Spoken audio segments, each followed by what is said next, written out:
Aujourd'hui, je vais faire un tutoriel qui fait le lien entre Cinema 4D et Second Life et comment uploader nos mèches avec les textures.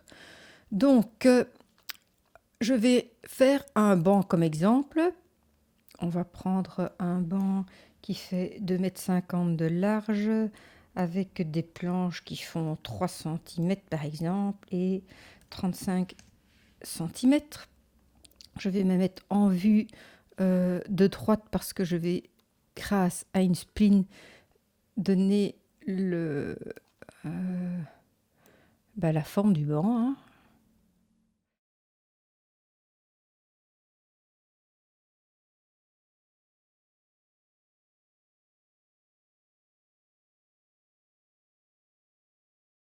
J'arrondis ici aussi et je monte, voilà.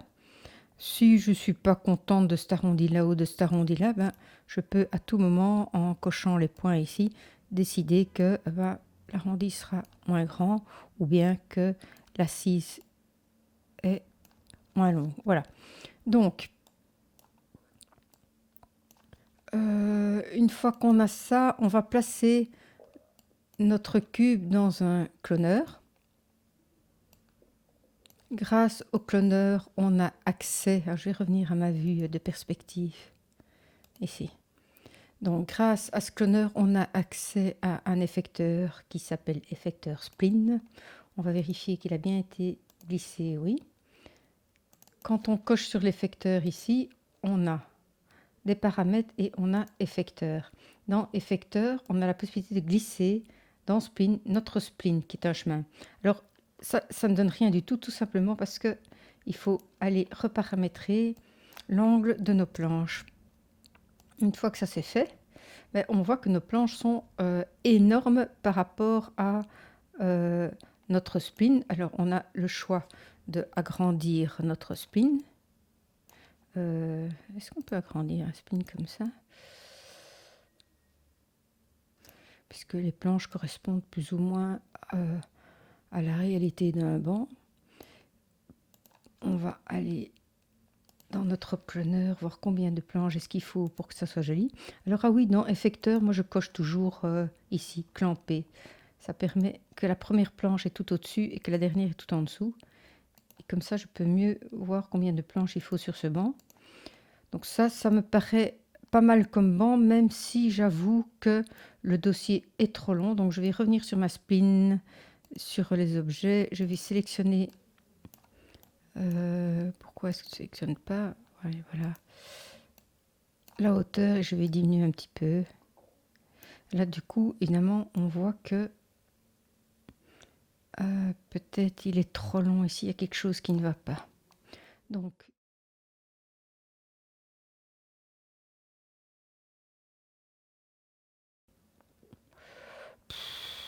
il est moche, hein.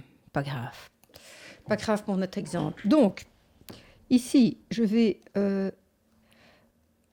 repartir de la spline pour faire le support métallique du banc. Cette spline, on va utiliser ici un rectangle qui fait 3 sur 6 qu'on va aller glisser dans une extrusion contrôlée. Donc je commence par mettre la spline et le rectangle juste au-dessus. On a une barre en acier qui s'est créée, qui sert de support au banc. Alors forcément, cette extrusion est mal placée, donc on la recule un tout petit peu et on la descend un tout petit peu. Si vous voyez des imperfections, par exemple, à partir du moment où on la descend un peu ici et qu'on la recule un peu, parfois il y a des choses comme ici au-dessus et là ça ne correspond plus. Il suffit d'aller dans la spline et de faire les sélections qu'il faut pour, voilà, on rejongle et on place tout ce qui ne va pas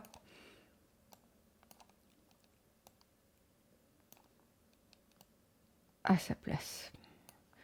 Ok, je ne vais pas m'éterniser là-dessus non plus. Cette extrusion, on va la mettre dans une symétrie. Hop, et on la place comme il faut. Alors, la coordonnée, on va mettre 80. Voilà. Après, on revient sur notre écran de droite et on va faire le pied. Je reprends pour ça une B-spline. Ça peut être n'importe quoi, hein. Ça peut être une Bézier, ça peut être une linéaire, une Akima. Je ne sais pas ce que j'ai choisi ici pour finir. Hein. C'est quoi celle que j'ai choisie? Voilà, on va prendre Akima pour montrer. Donc, on met le premier point dans la ferronnerie là, une deuxième. Et par exemple, ici, on va... ici, ça m'embête, mais c'est pas grave, je le remettrai après. Là, et puis on remonte ici. C'est pas très joli, mais on a toujours la possibilité de jouer sur les points. Alors, il y a des bancs comme ça, qui sont comme ça. Voilà. Sol droit à choisir. Alors ici, c'est quoi cette spline? Elle sert à rien. Donc, cette spline, je fais pareil. Je vais reprendre un rectangle, donc je vais le dupliquer ici et je vais reprendre une extrusion contrôlée. Donc d'abord le chemin, le rectangle au-dessus et je vais placer ça dans une symétrie et l'extrusion ici. Oups, on revient en perspective. On va la placer exactement à la bonne place. Il y a mon rouge ici. Voilà, 80. Ok, maintenant, texturing rapide, et je ne vais pas rentrer dans les détails des planches pour faire la bonne texture, puisque ce n'est pas le sujet d'aujourd'hui. Je place, je vais tout transformer déjà en objet.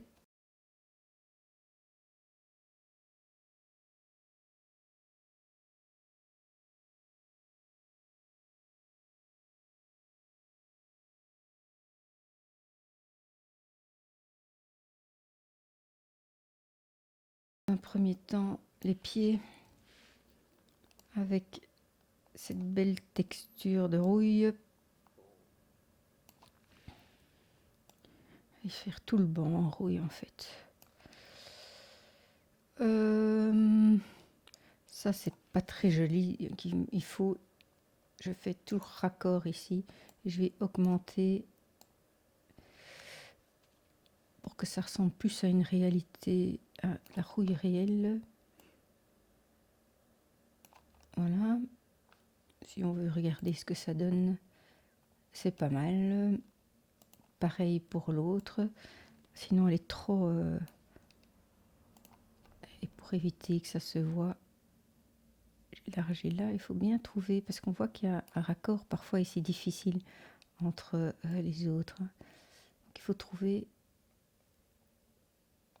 là, par exemple, et on peut toujours aussi changer ceci pour tomber sur un raccord qui paraît plus logique, plus plausible. Il y a un tout petit peu de bleu, par exemple. Ça, c'est pas mal. On est content. On fait ceci. Ici, on met la texture qu'on veut sur chacune des planches. Et pour éviter la répétition, on changera au fur et à mesure, comme j'ai fait pour les pieds.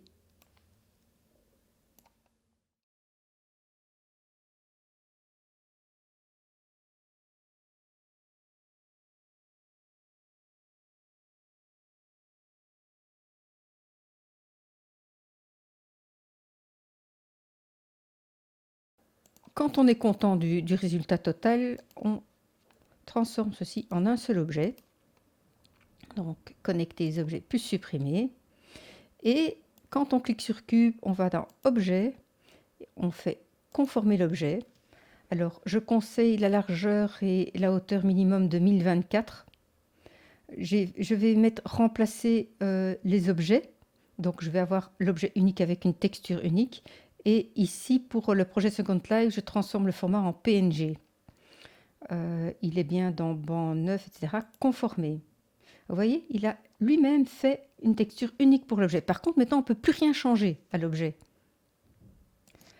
Pour pouvoir uploader ça sur Second Life, il faut absolument que la texture et l'objet soient dans le même dossier. Donc, on va exporter cet objet en DAE, donc Collada, et on choisit le 1.4. On l'exporte donc dans le même dossier. Je vais l'appeler banc 9. Banc 9.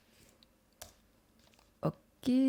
Là, il nous pose quelques petites questions. On met juste OK. Et maintenant, on va sur Second Life. Alors moi, je travaille avec Firestorm. Et pour pouvoir builder, je vais sur la Second Life Beta. Donc on a la possibilité d'avoir sur Firestorm, aller sur Second Life et Second Life Beta. C'est cette version-là qu'il faut prendre. Et on tombe sur une sim de Build où on reçoit gratuitement des Linden pour pouvoir faire tous nos exercices d'upload. Et c'est seulement une fois qu'on est content, qu'on range tout dans un bon dossier sur notre ordinateur et qu'on va sur Second Life après pour uploader. Voilà à quoi ça ressemble. Voilà, parfois il y a des builders un peu partout. Ici, j'ai de la chance, j'ai la sim pour nous, tout seul. Donc, on va dans Build, on fait Uploader. Ici, il s'agit d'une mèche. On a notre banc. Banc 8, non, c'est pas banc 8, c'est banc 9. Banc 9. Ouvrir. Vous voyez que vous avez l'objet qui est ici. Alors, pour pouvoir télécharger la texture en même temps, il faut aller dans les options et inclure la texture. Voilà. Après, j'appelle tout banc 9. Tout ça, c'est la qualité de votre objet. Vous pouvez jongler avec. Si vous vous trompez, par exemple, vous en mettez trop ici, par exemple, il va vous dire qu'il y a une erreur. Donc, il ne faut pas trop s'inquiéter là-dessus. C'est juste une question de calcul du coût et de la qualité qu'aura l'objet après une fois qu'il sera uploadé. Ici, je vais choisir un petit qui ne bouge pas.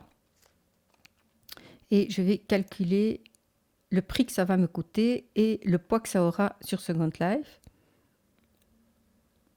Donc, ça me coûte 24 Linden et sur l'impact, mon banc aura 5 primes probablement. Donc, si on veut visualiser avec la texture, on met ça ici. OK, j'upload. Ça peut mettre pour certaines personnes un certain temps avant de le faire. Je pense que j'ai montré ce que je devais montrer. Amusez-vous bien, bon projet et à bientôt. Au revoir.